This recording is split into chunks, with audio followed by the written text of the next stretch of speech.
Folks, it's championship weekend. Championship Sunday's upon us. There's 2 games to talk about. But what am I kidding? There's competency. There's Billy sanity. O, baby. Oh, there's just so much going on with, and also have to do the shirt reveal I got for Christmas. This nice. Ooh, I like it. Yep. Super Bowl 36. But the Patriots have hired Bill O'Brien to be not only the offensive coordinator, but the quarterback's coach. Yup. That's the big caveat in all that. And it's like the perfect week to be a Patriots fan because, look, we have competency in our organization once again. And the Buffalo Bills got eliminated from the playoffs. So it's like you love to see it. Yeah. Oh, and if you want to add stuff to other stuff, Nathaniel Hackett now is the OC in New York. Yeah, I saw that. We'll see how it works out. I think it's exciting for fans of the AFC East team, though. Just not a believer. I'm not a believer. Yeah, that's just the thing. But getting back to our situation, it's just that it's the competency. I know there's a lot of people that were kind of like going towards, how some of the candidates they were hiring was just like to play face. But at the same time, too, I feel like for all those guys out there like Adrian Clem, Sean Jefferson, etc., I know a lot of people are using the Rooney Rule and stuff like that. But I think that, hey, maybe it may be like, hey, we know you're going for the OC job. You may not necessarily get it, but like nudge, nudge, wink, wink. There's going to be something open for you. Yeah. A few people had caught on to that like really early into the process when they first announced that they were bringing in Keenan McCardell. There were a number of smart people who were like, I don't know if he'll be an offensive coordinator, but you almost kind of wonder. I think the elephant in the room throughout the entire process was that Billy O was the leader in the clubhouse. Everyone kind of had it like, all right, yeah, the Patriots are going to bring in Bill O'Brien and all that. And so they went through the interviews, and I think, I think there's one school of thought where people are like, oh, it's like a sham and they brought in these guys who had no chance or whatever it was. But I really do think the Patriots are looking to kind of hedge against what happened with McDaniels, where when he left, he took a bunch of dudes with him, and the Patriots simply didn't recover. So I think they're really just trying to hedge against that by bringing in multiple people that you may not want as coordinators now, but who could develop into coordinators down the line. I think that's kind of why they brought in Adrian Clem, and we see that the reports are out there that they have another meeting with him about whether or not he'll be the O-line coach, presumably O-line coach, because I guess they didn't really say what he'd be doing, but common sense tells you he'd be coming in to be the O-line coach, especially because the Patriots need one. Yeah, it's got a little obvious. Sean Jefferson and Keenan McCardell is kind of the same thing. They're both wide receiver coaches right now. The only thing is I don't know what their contract situation is, so they could theoretically be blocked from making a lateral move, coaching wide receivers in Minnesota, and then coming here to coach wide receivers. The Vikings could say, hey, no, thank you, and then they can, hang on to Keenan McCardell if they still have his rights or whatever the case is there. And they also interviewed Nick Caley, the tight ends coach. And I saw that one, and from the very beginning, it felt like a courtesy thing, like, oh, you work for us and we're, interviewing, and, we're going to throw you a bone and kind of, interview you and get your name into the, an experience pod interview. Yeah, exactly right. Because he was already, interviewed for the Jets OC job. Obviously, he didn't get it. Yeah.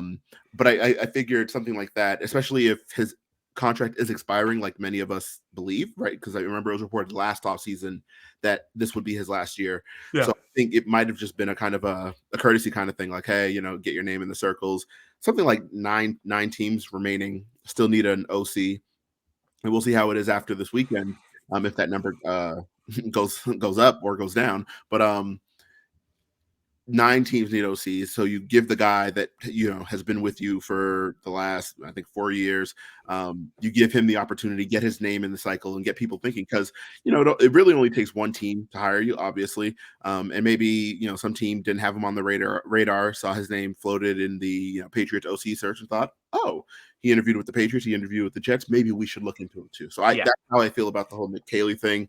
I think he's a coach who never had a shot at the OC job. Just pure speculation, mainly because if he did, I don't think we would have had the the the shitstorm that we had last year with Patricia and Judge just kind of taking turns, screwing it up. Yeah, I think the exact same way. Like Nick, the way I view the Nick Caley interview, and even with the Jets, I think we're seriously in them. I had some Jets fans asking me like, "Oh, hey, like, is this for a real thing?" And I said, "I don't know." But the way I view a Nick Caley thing is like through my personal experience. Look, I'm not a football coach or anything, but it's like when you're going when you apply for a job at your place, like say if you're going for promotion at work, and you may go into the interview. I've been told this before. They're like, "Hey, you're probably not going to get it," and I basically say, I'm straight up here for the experience and wanting to show people I'm ready to advance my skills within the workplace. So it's one of those things that comes back and relates to everyday life, even for people like us. So look, we come on here, we talk football, but at the same time too, we have that 9 to 5. So that's just how it goes. But for the most part with this team, it's just, and I was even talking to a Giants fan about this, where we both agreed we're both happy, where it's like there's stability and there's just, you can trust the play calling in the whole process. And for that for next year, am I going to come on here and say, oh, division winners, we're back, see you in Vegas? No. But you can't argue that this team that finished 8-9 can't go, 10-7, especially if you look at some of the teams that we play. We do have, unlike last year, we have the third place schedule this year, which means Saints, Steelers, and Colts, apart from the AFC West. So it's just one of those things where it's like a big wait and see. But I feel like if you are a Patriots fan, have a lot of confidence. And now it's just kind of the whole, hey, let's see how free agency goes. Let's see how the draft plays out. But I know you and I have talked about this last time, and you got me on board with it, where I think, you know what, go solve your offensive tackle problems in free agency and then deal with quarterback in the draft, and then receiver. Look, there's some names to trade for, and there's a couple of spicy ones I still believe in, because I don't want to put all my eggs in a nuclear basket, if you get what I'm saying. Yeah, no, I know exactly what you're saying. I've kind of also moved a little bit off the whole DeAndre Hopkins thing, and I think the whole Bill O'Brien hiring kind of, plays a part in that. Yeah, I don't know DeAndre Hopkins at all, and I don't know Bill O'Brien at all, and I'm not going to make any definitive statements on people who I don't know. Right? I'm not going to be like, oh well, 100%. DeAndre Hopkins doesn't like him or whatever the case is there. But a bad falling out of Houston. Sure. I would say, given how things ended there, I think it would be unlikely. And I think Mike Reese kind of put it in good perspective. He's 30 years old. He'll be 31 when the season starts. He is looking for a new contract. Yep. He's already on the books for about 20 million this year, and I think 15 or 14 million next year. So he obviously wants that adjusted. That has been clear from the Cardinals organization. Sources there were saying that. Fine, whatever the case is there. I think, though, there are other options out there, and I don't want to end up setting myself up for disappointment where I'm just like, oh yeah, it's DeAndre Hopkins or bust. And I think for a lot of people, it's really based on that the NFL films clip from before the Patriots played them, and he said, hey, I do my job, and him and Bill had that talk, and so everyone the lovey-dovey moment. Yeah, so everyone's like, oh yeah, this is definitely the one. I think there are some legitimate options out there, including some that people have really soured on that I really don't understand. That I don't understand within the context. So one such player, briefly, is Michael Thomas from the Saints. Right, I understand he hasn't really played very much and he's been hurt. But I have, I've seen people saying, oh no, absolutely not, and I'm like, yeah, he'd come here and still be the best receiver here. What are we talking about? Yeah. Like, I understand your skepticism for sure. But people saying like outright no, or oh, he can't play, and I'm like, I don't know, man. You kind of see what the Patriots are rolling with. And granted, I like the Patriots receiving group. I still do think they need a more threatening receiver, right? They need someone who, like, all right, cool, that's the guy we got to watch for. Because right now, I like Devontae Parker. He's not someone that scares you, though. I like Jacoby Myers, who may or may not be back, but again, he's absolutely not someone who scares you. When the Bears give him a bag, or the Bills. I've seen people saying Bills. I'm like, oh, that'd be kind of spicy. But I don't know if they can really afford that, because I believe they're over the cap for this. They're 21st season in the league right now in cap. I think they're $2 million over or something like that. That's hideous. They are basically, the way I've been put it from Bills reporters is credit card spending and the bills coming. Yeah. So unless you can get guys like Milano, Knox, or Allen to all restructure, it's going to be very tough for them to sign a lot of players. For sure. And especially given how they went out, that's a tough look. It's like the gif I tweeted out on Sunday where it's just the Eric Hartman tears of unfathomable sadness. It's just like so yummy. But the one thing I just want to say, I know I said the Myers thing quickly about like, the Bears are going to give him a bag. I Yeah. only say that because look, that team has done stupid with receiver before. Chase Claypool for a second. And you also see that they have a lot of cap and they need receiving help. And I feel like, look, I'd love to keep Myers, but if someone throws money at him, I'm going to say, okay, you go do you. It's the same thing too with like the Damian. Like when I literally saw tweets today with the Patriots where everyone's thinking, oh, hey, they just have to add this and they're fine. No, you got to worry. I know we talked about the tight end situation a couple weeks ago, but I saw the article today. I think it was Mark Daniels. Correct me if I'm wrong. I think he's from the Boston Globe. Was saying that the Patriots owe $33 million to the two of them next year. So I think either someone's getting restructured, or someone's getting traded or cut. As unpopular, I know you really enjoy Hunter Henry, and you say good things happen when Hunter Henry gets the ball. I think he's going to be the one. If either of them gets moved, I think he's going to be the one, just based on salary and the fact that he's on the last year of his deal. You can probably move him. He won't be back next, the year after next, regardless. So I think he would be the one, and he's been more productive. So I think he's the one you're more likely to get. Especially if you're bringing in a receiver for trade.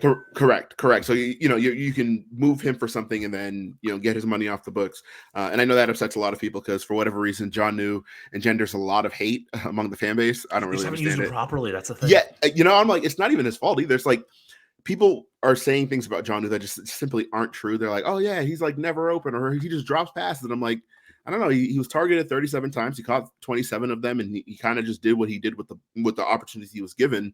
And all of his passes came within like the line of scrimmage, right? Like within a few yards of the line of scrimmage. His deepest target on the season was 10 yards, like 10 yards. That's absurd, but that's neither here nor there. As far as the Patriots receiving situation, I think the whole Jacoby Myers, I would like Jacoby Myers back because I really like him. But I think you can move forward with Kendrick Bourne in that same role. They're slightly different players, but they're both slot guys. So you can kind of stick them there. And also I think in the draft, there's some players that would fit what Jacoby does. And you can get them here on, Flowers. Say Flowers, right? Or someone like Jackson Smith and Jigba from Ohio State, right? I know people are really souring on him as well. They're like, oh, he's just an average athlete. He doesn't do anything well. He kind of reminds me of Jarvis Landry, where he'll give you 800, 900 yards a year every year for like 8 years. You'll be fine. It's also too like Ohio State is a wide receiver factory right now, and I'm sorry, but there's Marvin Harrison Jr. there who's probably going to go top 10 next year. It's a little tougher to judge. Plus, Smith and Jigba was hurt, but I've just heard nothing good because shout out Keegan Stiefel, Ohio State fan, Nesson reporter, but he has been on that train. He's got me on that train. Like he had me on the Chris Olave train before anyone knew Chris Olave. He absolutely converted. I was like, well, actually, you're right. He is him. But even the other thing too with that is last year at Ohio State, everyone for Wilson and Olave, whose stocks were high, both had amazing rookie years with the Jets and the Saints. Everyone at Ohio State in 21 was saying, but Jackson Smith and Jigba is the best receiver. If you want to see proof, guys, go watch the 2021 Rose Bowl. He balled out in that game. So that's why this year he was hurt. And it's one of those things where, look, if he drops and he's there at 14 or even somehow if he slides into the second round, do what you did in 2021 with the Christian Barmore. You trade up, you get rid of 46 and maybe get rid of the Carolina third-round pick, for example, and go get Smith and Jigba if he's still there. And, say if he's there by, like, the mid-30s. I'm not saying, like, right at 33, 34, but, like, 37, 38, 39. Yeah, if he's within striking distance, you can probably go up and make it happen. I don't really understand why people are souring on him. I know that he's not recency bias. He's not a freaky athlete as well. He's not like super fast. He's quick. I think he has really good quicks. I think people are overthinking his evaluation though. But outside of him, there are a number of receivers who I think would fit what the Patriots are doing or are hoping to do. And I think they'll have their pick of the litter, right? They're picking at 14, and if you've watched this wide receiver class, I don't think there's anyone who goes before 14. Maybe 12-ish. You can go as high as like 12. But for the most part, the Patriots are going to be able to pick whatever receiver they want. I don't think they take one in the first round, but they'll have their pick of their litter. So I don't necessarily know that you have to exert yourself to keep Jacoby Myers as much as I would like that personally. Exactly. That's the thing too, where it's like, because I feel like with this draft, the first 13 picks, it's going to be quarterbacks, offensive linemen, defensive linemen, Will Anderson, because this is a very tackle-heavy class. Like guys like Peter Skorinski, among others, Paris Johnson, and then you're going to have the quarterbacks go because, look, I'm not saying I'm being bullish on him, but someone I think is going to shoot for the moon with Will Levis.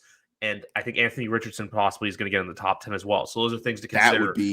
That would be something to see. Stupid teams do stupid things. That's the thing. Yeah. Here's the thing, though. Not stupid. Dysfunctional teams do dysfunctional things. I like Richardson. I think he's just going to end up on the wrong team, a team that's just going to be like, oh no, he has to be a pocket passer, and we're not going to let him run. And I'm just like, I don't really want to watch that because what makes him special is his ability to create plays. Yes. He's going to end up on some team who's going to be like, no, you must stand in the pocket and throw 52 curl routes a game. Like, I don't really want to see that, but. You're right. I think it is going to be a matter of corners are going to go. Yes, I think you're going to see quarterbacks and offensive linemen, especially tackles, because at this point, every team needs a tackle except the Eagles for whatever reason. Every team needs a tackle. So, yeah, that's the thing. There's like right now, left tackle. Like I said, look, Trent Brown, he had a bad year. His dead cap's $1.25 million. So if he gets cut March, when his free agency started, I want to say it's March 15th or 16th. So if he gets cut, then it's one of those things where you can look at it where you're like, okay, hey, you can bite the dead cap. It is what it is. Yeah. He'll find a new home. Someone will make him happy. And then Isaiah Wynn, obviously gone. So we'll bring in some guys. We'll see what happens there. But all in all, this is going to be a draft where it's like, hey, just expect the unexpected in a way. Because I know everyone's on the whole, trade Justin Fields, do X, Y, and Z. I'm just like, give Fields another year. And then if by next year you're still in that same position, look, you can go get Caleb Williams. But I agree with you with Richardson. My only other thing is, though, I feel like him and Levis should go to teams where they're not going to start right away. Yeah, give him a little time to acclimate. Absolutely. Like if you're the Lions, go after Levis, for example. That would be amazing. Yes. Or the Seahawks. Go after Richardson. Let him develop behind Geno. Give Geno another 2 years, and go from there. Although we don't really live in that NFL anymore, where at this point, like, guys get taken, and it's like, hey, you got to get out there, you got to play, because coaches are coaching for their jobs out there. And the only other thing too I want to say, I feel like there's only a handful of coaches that don't have that merit where you're coaching for your job. Obviously, Belichick, I think Tomlin, Harbaugh. Let's throw Shanahan's name in there because of his success, and then Andy Reid. Yeah, I think besides that, everyone's job, and I think to an extent Sean McDermott. But I think I'm the Bills thing. Yeah, I've been noticing that too. I don't. I wonder how safe he really is. I wonder if if he doesn't advance next year's playoff. I wonder if he's kind of shipped out. The guys like him, but I feel like it's one of those things where with the Bill, because that was a take I had for a Bill for our cover one with the Bills outlet. Greg Thompson comes on here from time to time, and I asked him at the beginning of the year, what are the odds that if this doesn't work out, Sean McDermott's out? And he said probably not, but I think after this year, and everyone's starting to realize, because is it me or do the Bills remind you now of like the Patriots between 2006 to like 2014? They were like good always dominant but could never win. Yeah. That is interesting. Yeah, I can see what you're getting at, where they're always in the mix, but like they're always the bridesmaid, never the bride. Yes. I can definitely see what you're getting at there. I'm wondering if it's gonna be the same kind of thing that the Eagles went through right before they moved on from Andy Reid, where obviously he's a great coach. He's going to be in the Hall of Fame. He's he won in Philly, took him to the four straight NFC championship games and a Super Bowl. Yep. But he never got over the hump, and not getting you over the hump will get you fired. Yeah. So I wonder if it ends that way, where it's like good coach, but we just need someone who can win it. I think next year is the case for him with that, where if next year they don't get over the hump, then I think that conversation seriously starts to happen. It's kind of like Mike McCarthy in Dallas, where it's like, unless Sean Payton comes knocking, then I think McCarthy's gone. But I feel like with him, it's like, hey, we won a playoff game, but I feel like next year it's, hey, you got to break the 27-year curse. That's just something has to happen. Yeah, exactly, something has to happen. But then going back to the Patriots now, look, the one thing I want to say too to all the fans out there is if they are not super active, because I feel like 2021's free agency threw off a lot of people. Besides like us, like the people with the Patriots, where it's like, oh, but we're not doing this. We're not going out there and signing guys. We're not like spending our money, even though we have money. I'm like, sometimes you just gotta let it simmer and wait. Things like, look, bringing in a Jabril Peppers, look what that did. So there's just certain things where I'm not saying they're going to go bargain hunting again this year, but you let them wait and go, because for one, it's not like this year doesn't feel like 2020 where it's like, oh, they have to get better now. This one is just, hey, it's not like you have to build a 1,000-piece puzzle immediately. No, this is hey, find the final pieces and get them to fit. That's what this free agency is going to be for me. That's what I look at when I look at this. Well said. Like when I look at the Shrine Bowl too, it's one of those things where you look at, hey, the maybe not so well known guys. Maybe look at the, I don't know. I know Weatherspoon's still in there too, but I feel like it's one of those things where his name's kind of. He's gotten really hot. I know. That's He the dropped thing. out of the Senior Bowl earlier today. That was upsetting for me personally. I just think that with him, it's just one of those injury things. Plus, I think a lot of the points where if the guy has something nagging, they're just going to say F and wait till either the combine or the pro Absolutely. day. Yeah, Which I think is probably the right decision. You want to or the obviously Underwear showcase your Olympics, stuff, call it what you but want. you just don't want to get Underwear Olympics. You just don't want to like get hurt and make it worse. So I can understand that. Yeah. And the one question I was actually raised earlier is by the same Giants fan who was kind of like, we're both happy for competency. Should Patriots fans be mad that they passed, like for Giants fans, they got Wan'Dale Robinson and for us, we got Thornton over Pickens? Or is that just like it is what it is? Because I don't look at it like 2019. Because that's what I always say, where I'm like, you know what? It's not 2019. Like, we don't know what Tyquan is because we didn't get the full extent of him. Plus, two, he had some moments. But he's another guy where if you literally run out a core of, say, someone new, Parker, Bourne, and Thornton, that's cool. That's a cool 4 wide receivers. And then maybe throw in, I don't know, say if Myers stays or if you want to go find some random person out there, just be my guest. Yeah, I don't know if Patriots fans should be upset that they took Tyquan over Pickens. I know that Patriots fans are upset. I don't know if that's necessarily the right case there because they're different players, right? I think when you look at Pickens, obviously he has the highlight reel catches, and so everyone's like, "Oh, that's the guy. They should have taken that guy." He doesn't have the long speed, and that was something the Patriots obviously went into the draft for. They were like, "Yeah, let's just get fast as fuck." Like just everyone they took, they're like, "Yep, this guy's a burner. That guy's a burner. That guy's a burner. Bring him in." And so they went with the fastest guy, and I think that towards the end of the year, we started seeing what Tyquan could do, right? You started seeing oh shit, he's getting vertical. Cincinnati, Miami. Yeah, issue was, the teams didn't think that Matt could get him the ball because he was constantly under duress or whatever the case is there. And that, that obviously bore out, but I wonder how it looks with competent pass blocking. If that connection looks a little better because Tyquan got open a fair bit.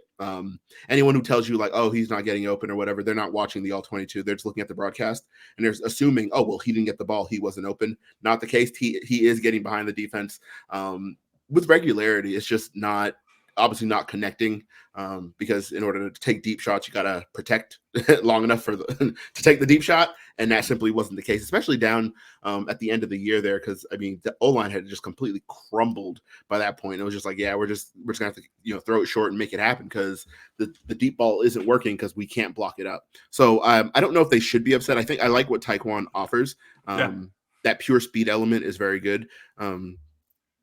People will be upset. I think it's going to be one of those things. People are going to complain and cry. I mean, people were upset that, they took Tyquan over Sky Moore. Then Sky Moore went out there and looked awful all year. So, it's like, we'll see. We'll see. I think I feel the same way about really most positions in the draft at this point. I'm just like year 3. Yeah. Give it the first 3 years, and then you can evaluate them. I think we're all just too comfortable making snap judgments on players before the time is up, right? Before the time is right. I know people who want to move on from Mac Jones. I mean, those are the people who didn't like him in the first place. People are saying, hey, move on from Justin Fields. Again, didn't really like him in the first place. If you remember at the start of the year, there were people saying the same thing about Trevor Lawrence, which is absolutely ridiculous, but there were people saying the same thing about Trevor Lawrence. Yeah. And lo and behold, oh, wow, he's actually good. Oh, wow, look what development can do. Zach Wilson, I guess I have to shoot him some bail as well. We'll see what it looks like in year 3. That's more of accountability, I think, than on-field play. Yeah. And then Trey Lance as well, who hasn't done legitimately hasn't done a thing. I think he's played 4 games. And people are, upset and wanting to move on from him. But again, give it 3 years. Same kind of thing with these receivers. I think you can compare Pickens and Tyquan after 3 years and then be upset there. I know that's not what's going to happen. People are just going to be upset now. And every time Pickens makes a play, they're going to be like, this guy, they could have had him, blah, blah, blah. Whatever. I don't think it's an egregious pick like the Harry over Debo or Brown. And I know Debo's the one that hurt me was AJ Brown though, because he was a big Patriots fan. Yeah. So that only made sense. And then they took N'Keal Harry, so that hurt. And this is coming from someone who liked N'Keal Harry. I did like him. I didn't like him more than AJ Brown. I took a chance on him because he's a Toronto-born guy, so I know he grew up a lot in the States and stuff like that, but he was born in Canada. So, like, whenever I say Canadian in the NFL, I always, like, have a bit of an appreciation for them. Like Javon Holland, for example. I know he's on the Dolphins, but, like, I always cheer him. He's very good. That's the other thing, too. But speaking of AJ Brown, we're going to shift gears now. I know, obviously, look, you and I, we talk Patriots, but we have Championship Sunday this weekend. Oh, yeah. We have Philadelphia, San Francisco.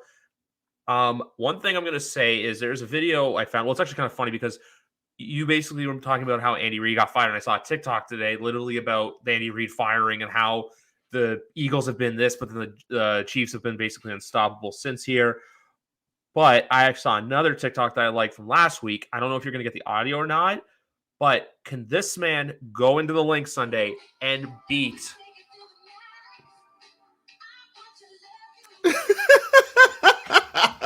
Can that man go into the link and beat the Eagles Sunday? That is Brock Purdy. That is excellent. I'll send it to you afterwards. Can he go into the link? Absolutely not. I think he's going to get squashed. But I think the game's going to be a lot closer than we think. Just because that defense is legit. I think individually speaking, the Purdy hype kind of cooled all the way down after last week. Right? Everyone saw it and they're like, ugh. He didn't play great. He didn't play great in the first half against Seattle either. I think the shine's just kind of coming off. And I think he's looking like a rookie. Yeah. And you don't want your rookie quarterback looking like a rookie in the NFC Championship game, but all the same, I think Philly's defense is legit though. I like them all across.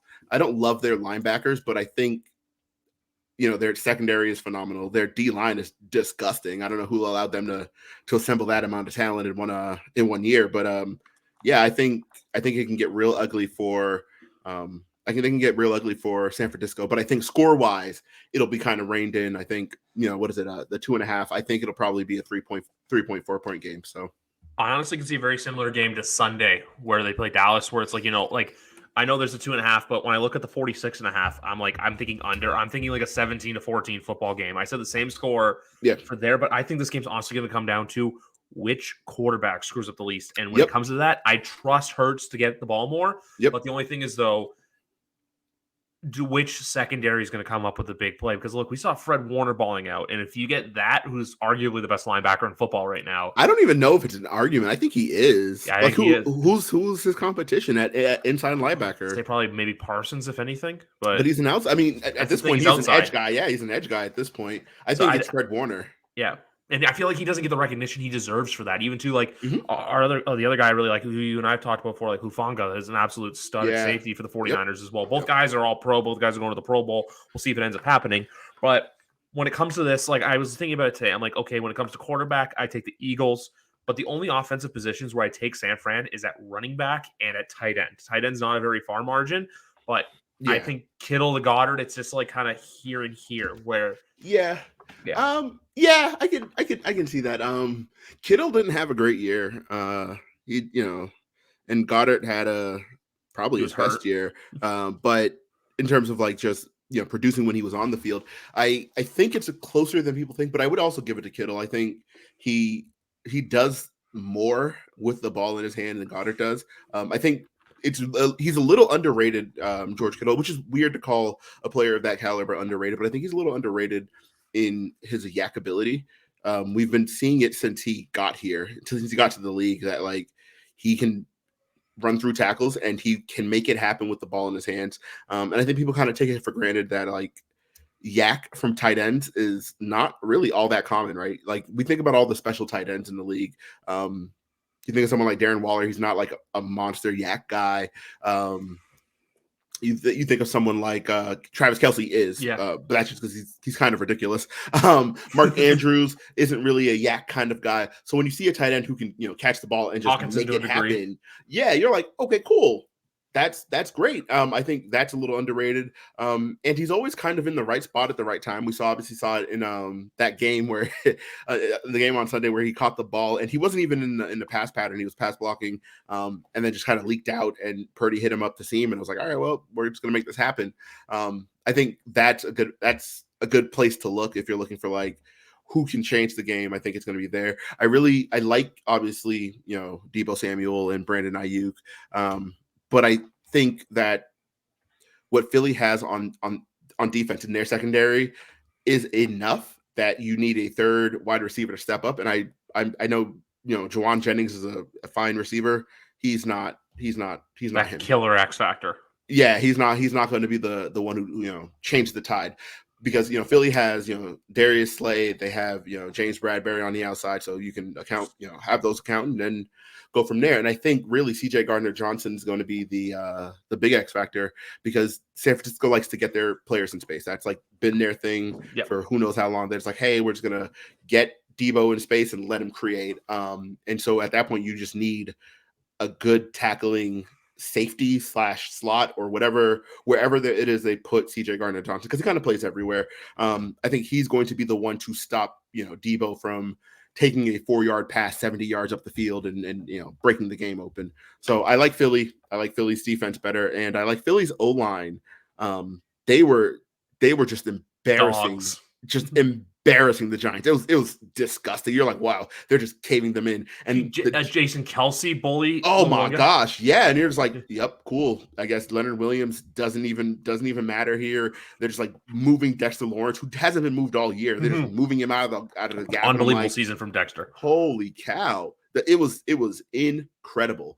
And the depth they have on that O-line is insane. You have someone like Andre Dillard, who's going to be a free agent this year. Just putting it out there. He's going to be a free agent this year. Manifesting. He was their first round pick, in 2019, and he's a good player, and he's on the bench because Jordan Mailata is just a better left tackle than he is, and Lane Johnson obviously, is a stud right tackle. Landon so Dickerson. they're one of the few teams that goes 3 deep at tackle. And you're like not even worried about a guy getting hurt, because you're like, yeah, they're just going to insert a dude in there who can play, and it's like, cool. I like their O-line, and that's where I think the game is going to be won. It's going to be a game in the trenches. Obviously, Nick Bosa is Nick Bosa, so you kind of have to worry about him. I think Armstead's going to be neutralized. I'm not worried about that. I think Philly's going to cruise. Like I said, the score's going to be close, but it's going to be one of those. I don't feel like Philly is in danger at any point. Yeah, I look, I want San Francisco to win. Like, San Francisco is the team I'm going to be rooting for to win. But like, thinking about it from a logistical standpoint, thinking of it from a realistic standpoint, you got to go with the Birds, just because the Birds have shown it all year. Yep. And also, I hate how everyone, like how we're saying, everyone gets mad and negative. Everyone's been doing that for all year. Like, people did it with Minnesota, but then I feel like after the Colts game, everyone kind of saw Minnesota like they are who we thought they were. Shout out Dennis Green. But with Philly, I feel like everyone's like, but they had a Georgia schedule. They had this, they had that. Go out there and show that you're the better team. You have 60 minutes of hard, aggressive football, but more with one of the trenches. I think this game's going to be won with the run game, either Miles Sanders or CMC. Yeah. It's going to come down to who can maybe, get those elusive like tackles and break through for like 10, 15 yards. Like, don't just like run into the wall and then go down. Run into the wall, shimmy your way out of it. Like, that's the kind of game I can see. There is one player, though, on the other side of the offensive line that I am looking at, who I'd love in the Patriots, but I don't know if they'd afford him. And that's Mike McGlinchey, who's also going to be a free agent after this year, too. So it's just one of those things to keep in mind for Patriots fans. From that perspective, it's like, hey, there's a couple guys out there you can watch for. Like, I don't know if they'll be in Mike McGlinchey's wheel, like in his pay grade, but he fits what they do. So it really will just come down to whether or not they offer him money, or if San Francisco even allows him to to leave. But yeah, I can see that. What's really funny about Mike McGlinchey is if you ever look him up on Twitter and look through like the photos after searching his name, there are a lot of pictures and clips of him just getting ragdolled, and I'm like, you're a better player than that. I like it. Just once or twice a game, he's just getting thrown by a dude, and you're like, okay. This past weekend, Micah Parsons just absolutely just chucked him. One arm just threw him. It was like watching Reggie White. I was like, holy shit. But McGlinchey's a good player, so I don't want to, I don't want anyone to think just because they're seeing clips of him get thrown around that he's not a good player. He is a good player. He just has like one of those a game though. Exactly. Yeah. It's one of those things. It's not like Trent Brown where it's happening multiple times a game. Like if it happens once a game, it's like you get the best of it, even if you're an offensive, like you're the best offensive lineman in the league. But just going back next Sunday quickly, I said this after the game. If you're Bill Belichick, do you give Dalton Schultz a look if you're going to trade one of your tight ends, or do you think that's just another issue where it comes down to money?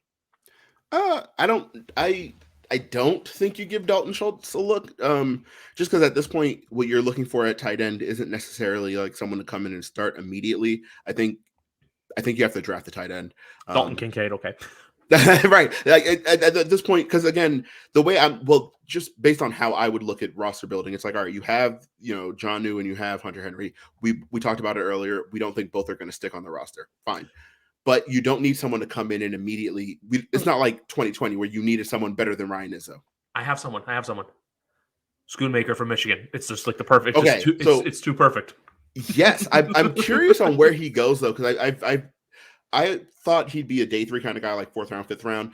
There are people who have him mocked in the 6th, and I'm like, whoa, like, are y'all just low on him, or am I just too high? Like, what do we? It's a lot of the PFF. It's a lot of the PFF mock draft simulator. Yeah. It's a lot of people there. I see like pick 210 at the 210th pick and stuff like that, where I'm like, you may want to look a little bit sooner. Like, you may want to look like, hey, latter half of day 3, beginning of day, like late Friday night, Saturday afternoon, look in that range for him to go. Yeah. A player you mentioned earlier, same kind of thing, Zay Flowers. All of those PFF mock simulators, they're like, oh yeah, 4th round, and I'm like, yeah, but he's not making it out of the 1st. Like, he may make it into the 2nd, but I think he's going in the 1st. Just because he's another player who's as the process is going along. I don't know if you ever just look up his name. Yep. You'll see that over the last like 6 days, everyone is in on Zay Flowers. Same thing with Devin Witherspoon from Illinois, the cornerback, who I love. Anyway, I think he should be the pick at 14, but he's another player who's just rising really quickly. And you're like, whoa, everyone all of a sudden is like, oh yeah, day 1, maybe day 2, but it's definitely looking like, he's going to go early. So that's where I was confused with Schoonmaker, because I'm like, what? Like, I thought he was better than that. People are, oh yeah, you can get him like at the back end of the draft. He may not even get drafted. And I'm like, that's just wild to me. There's just a lot of people that are like, because that's the thing with the draft. I feel like everyone kind of thinks that like at this time of the year, they're a draft expert. I'm not a draft expert, but then like it's one of those things where just watch the film, watch these guys play, look and zone in into like who you want specifically, and then go from there. Like the other players would be like, look, for example, a Michael Mayer, but like, look, he's going to go too high. I just don't have it in the Patriots' plans. And then there was another player I was thinking of. Oh, yes, if you're looking for defensive, I'm still looking at guys like potentially, I think DeMarco Hellams is coming out this year. Correct me if I'm wrong. Yeah. But someone like him, there's another corner from Alabama whose name I'm blanking on really hard right now. Oh my gosh. He's a safety, but he might not be it's Branch. Can't remember the first name. Yes, last Branch. name Branch. Yes. Yeah, he's a player that some people he's have a day him as 2 a pick corner. to look at. Someone looking, I think he goes day 1. Ooh. I think he goes day 1. I think the versatility, I think he has the opportunity to be one of the first safeties to go. And people are just not quite caught up with what I think when it comes to the draft. I think it's really important to read what the quote unquote draft experts are talking about, not just people who are big on the draft, but I mean like the television analyst, right? And I know people will be like, oh, they don't know what they're doing or whatever the case is.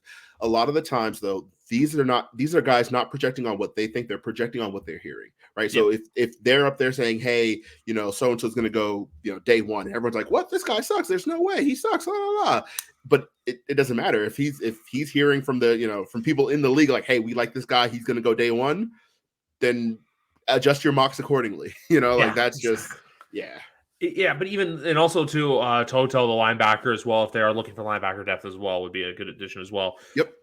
But look, when it comes to the draft, like we have months to talk about this. Well, you and I will obviously chat it up again, but then it's just one of those things where it's like, I feel like Patriots fans have just like a high standard of like drafting, but at the same time too, it's like, guys, you got to lower your expectations. Don't be shocked if you trade back from 14, even though I do think we keep the pick at 14 unless Bill's player gets taken, like how the whole how Justin Jefferson went. Yeah, I don't buy that. I just like I remember I will never forget this, that you only took Duggar because of McKinney going, and I'm like, it wasn't until this year that Xavier McKinney really shined and flourished. It's Kyle Duggar, and even then Duggar's been better. So that was something I never bought. The Duggar thing still irritates me to this day because he's gonna get paid soon.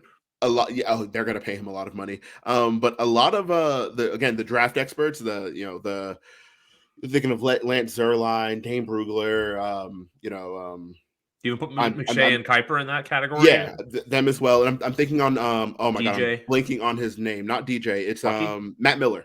Oh, yes. Matt Miller. They all had him as like, third or fourth best safety. He's probably going to go second to third round. And then he got picked and everyone pretended he had no idea who he was. And I'm like, what is happening? Like, what? All of the TV analysts were like, oh yeah, that's a good pick. And then everyone on Twitter is like, this guy, they took a D2 safety. He sucks. And I'm like, you've never watched him. If you think that, you just never watched him. You're just reacting to the fact that he's a D2 safety. But he went more or less where he was supposed to go, and he's been as advertised. So I don't know. Yeah, the only other thing I'm going to say quickly when it comes to the draft is just like I'm always prepared for a few things. Just like, look, when the people on TV are talking, listen to what they're saying. Don't be like, oh, this guy's an idiot. We don't know who to draft. It's like, look, the guy sitting on his recliner with a few beers in is not everyone's uncle is not the best draft analyst that you know. Absolutely. It's that. And then the other thing I have to say for when it comes to preparing for the draft, if you're watching ESPN, be prepared for someone to get drafted and then a list of all their dead relatives, just because that's how it likes to operate. Yeah. This person's here, but let me tell you about his uncle who was shot in a drive-by when he was 7. It was really bad. What was it, 2019, where it was just like every single player, and you're like, what are y'all doing? 2022 as well. I remember that. Holy cow. It's like Austin Jackson had a really depressing story. It's just like all these guys. You're happy for them, but at the same time, too, I'm like, every time I watch the Monday Night Football pregame as well this year, and they had like Joe's wife on doing like the story, like the one about Matthew Judon at the camp with kids with special needs. I'm just like, you guys always know how to tug at the heartstrings. Damn you, Disney. But I want to get back quickly off the Pats for a second because we'll obviously finish with them, because we have another game to talk about where everyone's calling this the Kansas City Chiefs Invitational, even though get there 8 times and then we'll talk. Yeah. But I want to see. I just like. There's something about the Bengals that's likable. It's Joe Burrow. It's Burrow too. He's so eminently likable. I'm like, yeah, this guy's fucking cool. here's the. You know what? One thing I loved and hated about last week's game, and even though this is going to sound bad, besides every 5 minutes, Jim and Tony being like, "Oh, by the way, Damar Hamlin's the Billy. Damar Hamlin's the Billy." I'm like, guys, we like. Look, it was fantastic to see. If you buy into any of those conspiracy theories, you can fuck right off. Holy shit. I just discovered that I think it was yesterday. Kyrie Thompson was tweeting about it, and I was like, there's no way people actually believe that. And then I looked into the comments and people were like going hard, and I'm like, this is why I'm living in the Matrix. Who side note, by the way, I'm here to announce next Tuesday night we'll be back on the YWC Football Talk podcast. Kyrie Thompson. Yes. So that's the thing I also want to get with that. But the other thing with the game I love is how before the game it's Leslie Frazier. Why hasn't he got any head coach looks? And then at the end of the game, it's Lou Lamoriello. Why is this guy getting head coaching looks? I'm like, with Leslie Frazier, I'm going to say this, people, look up his number with the Vikings. He was with the Vikings when the Vikings were terrible. Yeah. He was there with during the Josh Freeman game. So I don't know, But now, and then with the Bengals, I think this game is about neutralizing Mahomes, and the Bengals have proven 3 times that they can do that. Yeah. It's just one of those things where, look, he's going to make plays. I feel like the ankle's going to be a non-issue. Like when everyone too, like yesterday, he's walking straight. He's walking like this. I'm like, he's on cortisone, guys. He's getting he's getting his ankle shot up. He's probably going to rest after the season. Like it's also just practice. Yeah. He even said too in his press conference, he comes out and he's just like, oh yeah, I did nothing light. Like, yeah, you see him stretching and doing seeing other stuff. He's not doing anything physical. They're basically doing as little as they can. And then Sunday afternoon is when they're going to truly test out that ankle to see. But when it comes to this game, like I said, I got to go with what I know, and I'm going to take Cincy. But I'm also going to say this. This game will be very similar to last year's, I think. Give me Cincinnati, let's say like 28-24. Somewhere in that range. Is that your prediction? That's my score prediction, yeah. I'm going to say 28-24, where it's like, I don't know, it's close all game, but then like when it's like 21-21, Chiefs just get a field goal, but then Bengals march down the field and do it. Okay. Yeah. I can see that. I think I'm also going to take Cincy just because Mahomes is hurt. I don't think that the injury is going to be a non-factor. I think it was a big factor on Sunday. Even though he came back in the second half and played, you could just see he wasn't driving the ball very well. And Jacksonville just kind of wet themselves, and that's how the game ended. I don't think Cincinnati's going to do that, even though part of me wants Kansas City to win.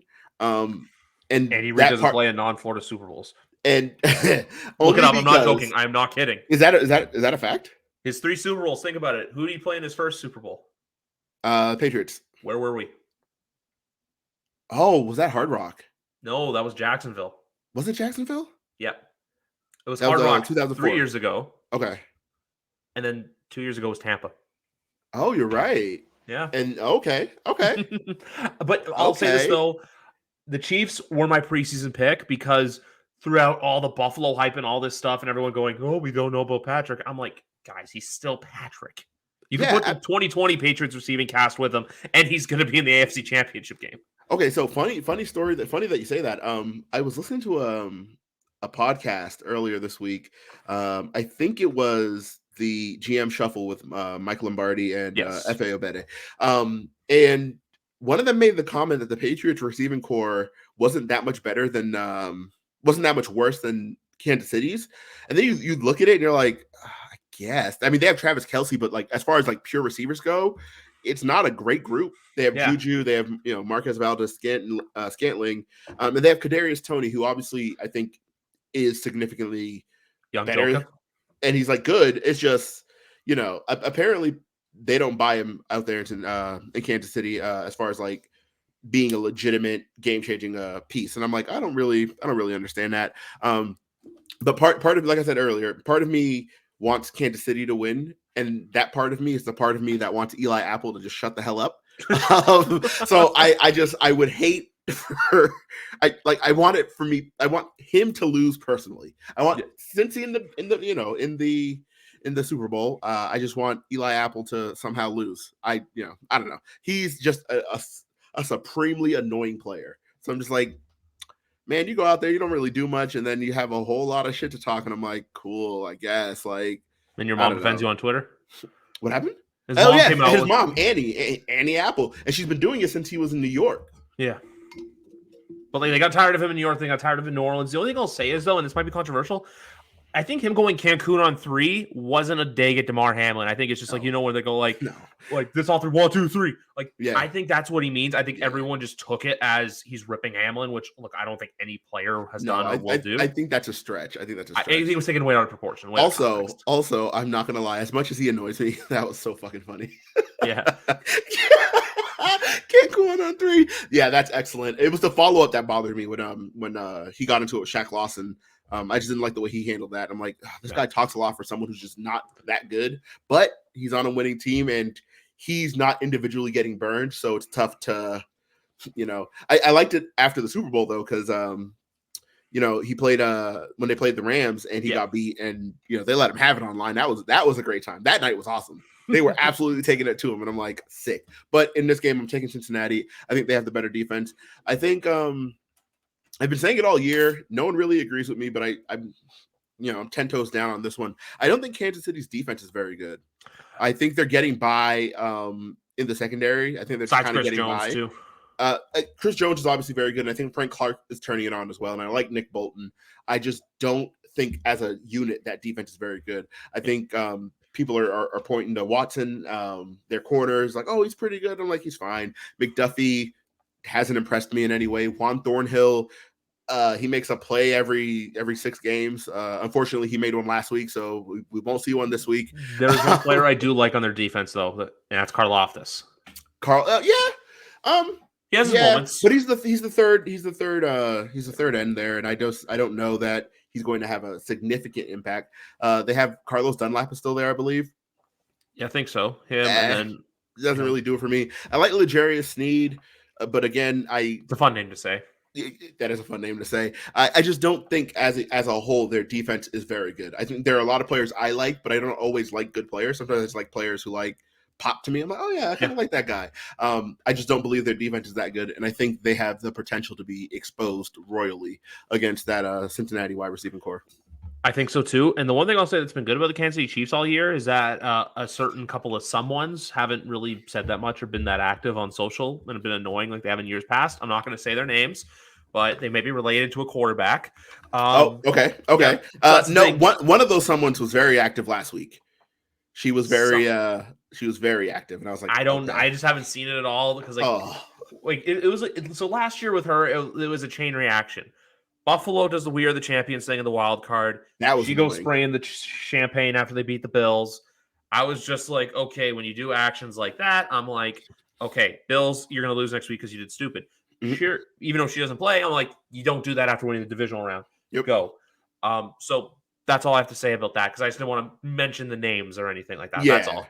The Okay. him and those two, he's been pretty quiet, and thank the gods for that. Exactly. The other thing I was gonna say with the Patriots too before we wrap up is just that look, today there's a tweet that was released by someone that I'm gonna get it up because I know Pat's Pulpit got their hands on it as well. So I gotta like do my like on the fly research just because like I said, look, because the Pulpit guys are cool and also at the same time, what was I gonna say? I really like the tweet and it's something that I wanted to address with you. And it's right here. Also, there's a report that came out as well. So give me a second. Bill O'Brien will almost certainly not remain the only addition to the Patriots coaching staff. That's great. Where is this tweet? Uh, hmm. Oh, so basically, it was about moral of the story was the tweet was about all these like past third down running backs. You know, Shane Vereen, Kevin Falk, James White, and then Mike Reese was tweeting out about the Patriots running back room for next year that are under Okay. contract. So you'll have Montgomery on the IR, spent all but one game on IR. You have JJ Taylor, you have Kevin Harris, you have Pierre, you have Mondre. The top question that Mike says is Bill O'Brien, does he bring back the traditional passing back? And the Pulpit guys tweeted out, wanders in Pierre Strong Jr. Do you find Pierre Strong in that role, or do you use those guys more as your traditional runners and you shift Ramondre out to be that dual threat? No. You bring in Pierre and you let Pierre catch the football. He is Okay. explosive. Holy cow. He's a player who excites me. He excited me from the draft. And seeing him in camp, even though he missed a ton of it, and he kind of just ended up behind the 8 ball and ended up playing mostly special teams throughout the year. But he is electric with the ball in his hand, right? Like he gives them a type of speed they haven't had in who knows how long. He is incredible. He's probably the fastest running back they've had since Shane Vereen. He is fast. I think you can kind of see what they were trying to do with him towards the end of the year as as we got deeper into the year. Especially we saw it in the Cardinals game. Yep, you saw it in the Cardinals game. But even in that second Bills game, he caught a couple passes there. They are grooming him for that pass catching role, and I am excited to see that because he is the kind of player who will run away from linebackers in space. You don't want to cover him with a linebacker, and I think the Patriots. I think Mike Reeks makes a great point, like he always does, because he's just the best in the business. But I think he makes a great point about the Patriots lacking a passing down back. As good as Ramondre Stevenson is, he's not elusive as a pass catcher. Let He him be kind the of catches Haas. it. Yeah, you know what I mean? Like he's let him do what he does, and they can't ride him the way they did this year. They kind of just he played a ton of snaps, even though they had Damian Harris, and he kind of wore down towards the end there. You saw he was hurt. He had hurt the ankle, and he kept saying he was fine. He was fine. He was fine. He didn't miss any games, but like you could see, it's like he doesn't have that same wiggle he had earlier in the year. I think allowing Pierre to come on the field on those third downs and making him your third down back is better for everyone because when you get an explosive player on the field and let him do what he does, and you also give when you're one of your best players, your best back, obviously one of your best offensive players all around, you give him a little bit of break. I think that's a great idea. Yeah. It's just one of those things. Like it just came across my mind because even though look, it's not May. I wish it was May. January 26th. These are things you got to think about for next year because when you look at next year with not only the division but the conference as a whole. Look, the Jets are still a TBD. I don't know if they're going to get Aaron Rodgers. Quite frankly, I don't think they will. No. I think if anything, Rodgers and Brady. Give me a wrong opinion. Give me a different opinion if you think this, but I think either of them stay where they are or they're going to retire. That's just correct. I would agree. I think they're either in Green Bay and Tampa respectively, or they're not playing football. Yeah. Which, by the way, if Brady does retire and Tampa decides to go fire sale, number 14 would look great in New England. I'm just going to throw that out there right now. Yeah, I know they just signed him to a new deal. But make it happen. They're not going to compete. Yeah, without Brady. But the thing too is with everyone being like, because I saw the tweet this year, and you always got to look it up. And I have two bold predictions I'm going to say to you right now about second-year players I don't think are going to have good years next year. That's Javonte Williams and that's Breece Hall. That's fair. They're both coming off of injury. Yeah. And It's backs with injuries are always dicey. Look at 2024 for them. Look at 2024 for Kyler Murray, which, look, I was called crazy for when I said that the Patriots could probably not have to trade 14 to get D-Hop, but then people said I was agree. crazy. Nope, that's correct. But then that came out. The tweet came out from reports that I think it was Jordan Schultz, even though some of his stuff's been a little wonky or wacky, but he basically came out and said, hey, you're not going to have to trade a first-round pick to get him, and that's being proven so. So I think it's either they hold on to him or someone's going to pay a goofy ransom to go get him, a.k.a. Everyone says Dallas for him, but I don't think so because Dak's contract's there, the running back situation, and also, too, you got to pay CeeDee Lamb. Yeah, you have CeeDee Lamb. You just extended Michael Gallup. Dalton Schultz needs to be paid. Well, I think he was on the franchise tag last year. Oh, was he? Yeah, he was franchise. I didn't even. So what? Just came how does he not have a new deal? Brain acting up. So they franchise tagged him and then just didn't work out a deal. I think so. I'm gonna do the typical YWC football talk research on the fly. I know the one thing I can tell you right off the hop is Dalton Chase Schultz played at Stanford. That's like the whitest name I've ever heard. But 2022, franchise tag worth $10.9 million. That's crazy. So they'll probably end up letting him go. That's so wild. I know they have was it Peyton Hendershot, and he's kind of fun. Jake Ferguson too. Yeah, but I think neither of them are Dalton Schultz. No. And I know he had a couple of boneheaded plays to end last week's game, but that is not a player. I don't think Dallas can necessarily afford to let him go. Although at this point, a quick mini rant. Floor is yours.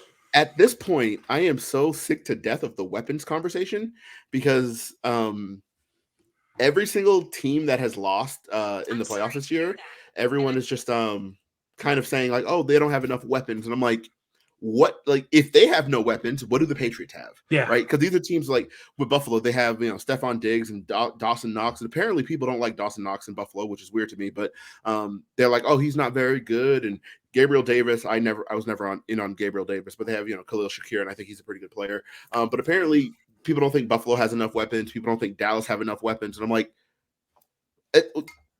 how many pieces do you need? You know what I mean? Like, you have CeeDee Lamb and Michael Gallup, Dalton Schultz, Tony Pollard, and Ezekiel Elliott. Those are your skill players in Dallas. How is that not enough? Like, where at what point is enough? Yeah, it's like the Bills Mafia thing I've seen coming out recently is they're realizing, oh, hey, Gabe Davis, like wide receiver 2, which I think he's a fine wide receiver 2. He's not anything special. I don't like him. That's the thing. He's more. I've always kind of been on the Gabe Davis hype train. I just think that last year in the playoffs in the Miami game, everyone kind of looks at Gabe and is just like, oh yeah, he's going to do this, like the 4 touchdown game where it kind of gets blown way over proportion. Mm-hmm. But then the thing I'm going to circle back to with Bills fans is they want a receiver in the first round, even though all the experts, guess where they have them going, is linebacker. Yep.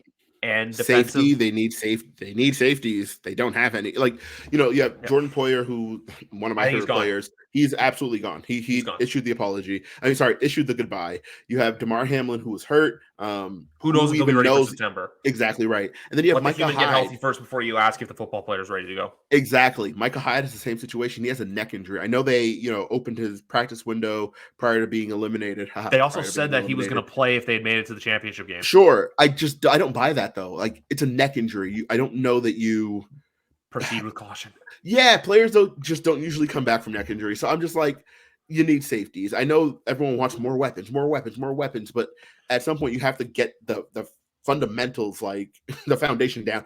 Tremaine Edmonds is a free agent. So you're obviously going to need a linebacker there. Their pass rush is non-existent.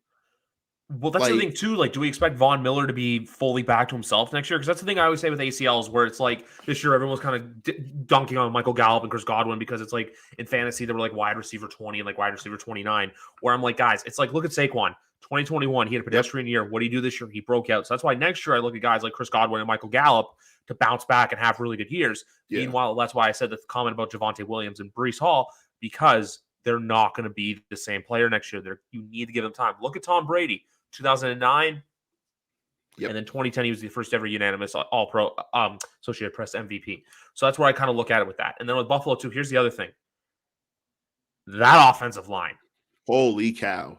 I think besides Dawkins and Bates, You got to Yeah. reevaluate. And Mitch Spencer Morse too. Excuse Brown, me. he's not great. I know Roger Roger Saffold's Saffold. he's a journeyman, and they need to upgrade him immediately. His journey needs to continue. He's not very good.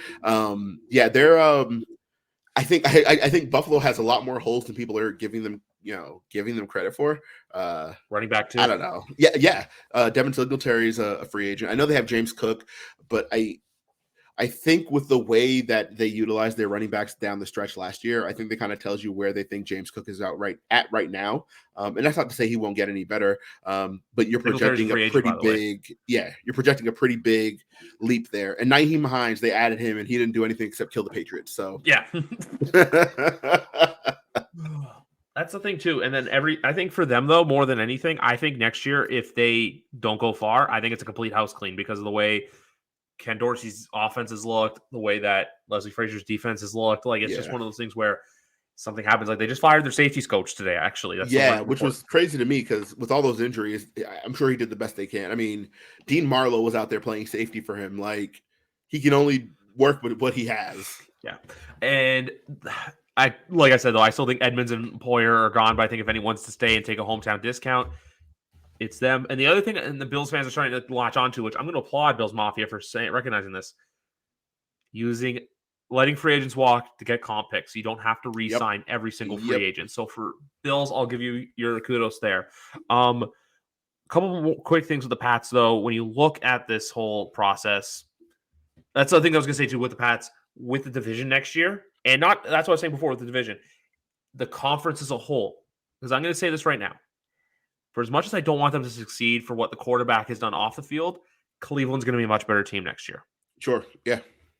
Pittsburgh, I'm still not ready to write off, but I'm not ready to say anything for them. I think 8-9 or 9-8 is their wheelhouse. I think they have an incredible coach, and that's going to get them much further than they have any business going. Because Mike Tomlin just wills it, and I'm like that team was not a 9-win team, but not a 9-win team. Yeah, I know. I can't believe they brought him back, but continuity of staff is important for a young quarterback, so I at least applaud them. Thinking of it in that term, like, all right, cool. We have Kenny Pickett. We don't want to give him a new OC in a second year. I can understand that. I think that I just think that with them, it's going to be that too little, too late. They'll be in it, but I don't think they make it. Baltimore, I don't know. The AFC South, I think Jacksonville is the kings of that division. As weird as that is to say, because it's a bad division. Yeah. It's both a bad Souths division. Are bad. Yeah, and then I'm going to say this right now, but with the West, if they get the right coach, I think Denver can potentially be a team in the mix. I'm not ready to fully go on and say, hey, they're going to do this, but I think you only have one way to go but up. Yeah. And the Raiders, I don't know what they're doing in Vegas, honestly. Like, if that's the thing, too, when I'm going to say this, with the report coming out of they want to get rid of Waller and they want to get rid of Renfro, who would look great in a Patriot uniform, by the way. Absolutely. Why would you go after Tom Brady if you're getting rid of all your weapons? I know if you're ready to do a rebuild, that doesn't make sense to me. And then that offensive line needs a lot of help. That defense is absolutely putrid. I really don't want Tom Brady to go there. I can't watch him on that team. I can't. And I know right now everyone's like, oh, but they have such a good offense. I'm like, no, they have Devontae Adams. Yeah. That's who they have. And they have Darren Waller. I think he's a good player. He's just doesn't play a lot. He's inconsistent. He's not like he's either hurt. He's hurt or there. He also does not available a ton. Exactly. And he also does those things like too, even when it goes to fantasy football, he's either puts up like a 20-point week or he's putting up like a 5-point week. So it's like little things like that you got to pay attention to. So that's the only thing I was going to say with the Pats, because I know Jets fans are on there. We're going to get Aaron Rodgers high horse, which I think they're either going to get someone that they're massively disappointed in, or they decide, hey, you know what, we're going to give Zach Wilson one more chance and run it back with the quarterbacks they have and see where they go from there, because But here's my thing, though, with that. That's what I'd like to see happen. But in reality, Joe Douglas needs to do a swing for the fences kind of trade because his job's on the line. But I think he's going to swing for the fences and knock down Jimmy Garoppolo from the quarterback tree. And if that's the best they can do, I don't buy it. I just don't. I'm sorry. I just don't buy it either. But I do think, though, that both Saleh and Douglas's jobs are on the line going into next year. Like, when I look at coach hot seats, it's them. Like Yeah. Mike McDaniel and his vaping, I don't think is on the line anywhere. But apparently, Miami fans, there's a subsection of Miami fans who wanted him gone. Again, what are we talking about? Yeah. Like at this point, like every fan base wants all of their coaches and all of their players gone, and I'm like, what are we talking about? I think he's fine as well. They're another team that keeps getting brought up in the whole Brady thing. And I think that's an error. I think Tua's a fine player. I don't think you need to bring in Tom Brady and essentially end your relationship with Tua because Tom has a year, 2 left.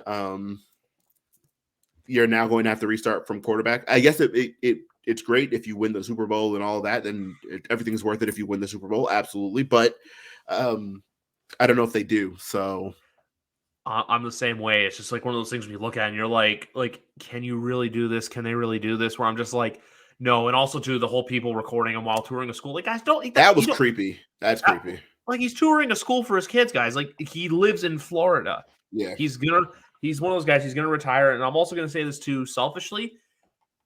Look, I use the expression "all the others got to go out back," which is pretty fucked up, but it's the truth. I selfishly just don't want to see the quarterback I grew up watching and loving become a shell of himself. I don't want him to suck.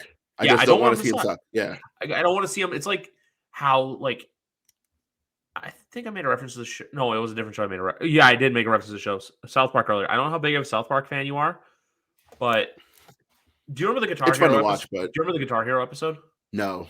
Okay, so in that there was a game called Heroin Hero, and the whole thing was you chase a dragon, but then you never catch the dragon. Oh. I'm using that metaphor, not doing the heroin, but like chasing the dragon, like chasing a Lombardi. Yeah. Like, does he really? If he hadn't won in Tampa, I'd understand it.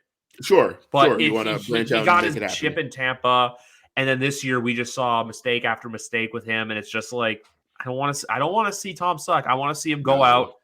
And I think we're actually much closer to him sucking than a lot of people are letting on. I know that the situation in Tampa wasn't great. I know that they had some coaching issues and the line was bad and all of that.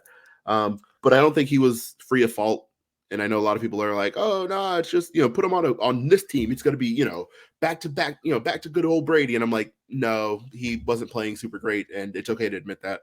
And even to the whole thing in San Francisco where it's like, oh my God, he wants to come back. He's saying all these pictures. I'm like, guys, it's his second time ever playing at Levi's Stadium in his career. Yeah. He's gone back home, which he hadn't done for the first time to play there in 6 years. So it's just one of those things where everyone has to chill. And I think you're going to get an announcement one day of him basically confirming his own report. Because I think last year when Darlington and Schefter broke it, I think he's like, no, I want to go out on my own terms. Yep. And so even if he retires this year, I just got a vibe from him that was like Drew Brees 2 years ago where his parents are right there. He like jogs off. I'm just like, I think he's done. I just don't think people want to admit it. And I feel comfortable admitting it. And also to you, Tom, if you were listening to this, I used my cheers up on you last year, buddy. So when you get it, you just get a thank you from me and no one else. And then I'll be there when you accept your red jacket at Foxborough with the new stadium. Yeah, I agree. I do think it's over, or I think it should be over. I don't know if he goes out the way he goes out. I remember that 2015 Peyton Manning year, right, where he was just absolutely terrible, carried by an unreal defense. And he was just like actively playing bad. And I have some friends who are Manning fans. And I just remember how hurt they were, and I'm like, I don't want that for me. My guy's not going to do that. No, he's going to go out on top or whatever. That was tough to watch when he threw all them picks against Kansas City. I remember I had a friend who texted me. He's like, "Bro, I'm inconsolable." I'm like, "Yeah, this is rough. Like, I just don't want that for me. I don't want to watch Tom Brady, end up like that." And it unfortunately feels like we're getting really close to that, just because there are things he's doing that he's never done, and you can't put it on anyone but him. So. Couple quick things. Even though Brady got his ass kicked, and that's the game that made me hate Derek Wolfe. He almost beat them in that game. Still, it was 2018, folks. Let's remember that. Oh, that was which game? The championship game, AFC. The game that got Dave DeGuglielmo fired. Oh yes, the 2015 AFC Championship game. That Brady got fucking bragged off for 60 minutes. That was tough. Yeah. And then the other thing I was going to bring up quickly was, look, I have to talk about this, but the Patriots are going to Germany next year. Oh yeah. We got a 9:30. I'm not saying I'm going to that. I don't think I can afford that. I'd rather go see them in Foxborough. But we got a 9:30 football game. We get to wake up in some Patriots, or I assume in the case you being a father, you'll already be awake. Yeah, I'll already have been up for a few hours there. No, I'm excited about the Patriots Germany game just because I think it's always cool, just like seeing them play somewhere else. I remember when they played in Mexico City in 2017. You had that badass photo of Brady That was walking down the cage. That was so sick. That was so sick. Or even prior to that, 2012 when they played the Rams in London. Yeah, that And was then the sick Buccaneers too. in 09. Yeah, I just like watching them play somewhere different. You're like, oh, this is weird, and like, how are the fans? How does the crowd look? I like all the crowd shots. Like, oh, what are they wearing? Like, is everyone in like team appropriate gear? And then you're looking at just like a modge podge of just like dudes in different jerseys and throwbacks, and you're like, cool, love it. Yeah, like my parents actually this past year, they were around the time I came to Boston. They were in like London and Ireland and all that stuff. And my dad's a Saints fan, so they went to the Saints Vikings game in Tottenham. Ooh, that was a good game. It was a good game. But then the thing they were saying was though, like they met people from like Sweden who were just wearing random jerseys that just love the NFL, and they were like going to Germany and doing the same thing. You had fans from like all over Europe because that's the thing the NFL is slowly starting to realize is, hey, there's not just fans in London, there's fans in Germany, there's fans all over the place. And there's actually, if you go onto the NFL's YouTube, they did a behind the scenes of like getting it ready for that game. And they literally moved into the stadium. Like it was either that Tuesday, so the Tuesday night of that week, there was a soccer game with Bayern Munich. Wednesday, the NFL took over, and there was so much dimensions they had to change, just adding stuff.